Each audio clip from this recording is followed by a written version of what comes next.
Să piată termen. Da. Nu a fost prea reușit. XP-ul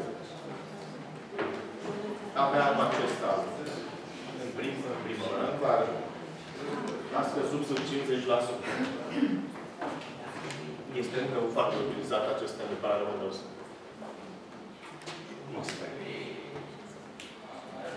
Noțiunea de fișier și direct. Dacă tot am ajuns la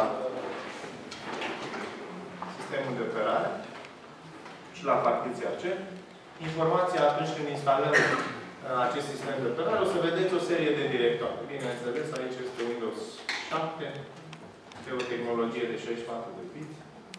Care este diferența? 64 și 34? Și este 32 și 64. E vorba de arhitectură. Hardware în spate. Asta nu înseamnă că nu poți să pun sistem de operare de 64 pe arhitectură de 35. Deci nu e nicio fel de lucru. Din punct de vedere al memoriei RAM, acest lucru este important. Sistemele de operare Windows 7 pe 64 de bits gestionează și poate să aibă acces la toată memoria RAM disponibilă.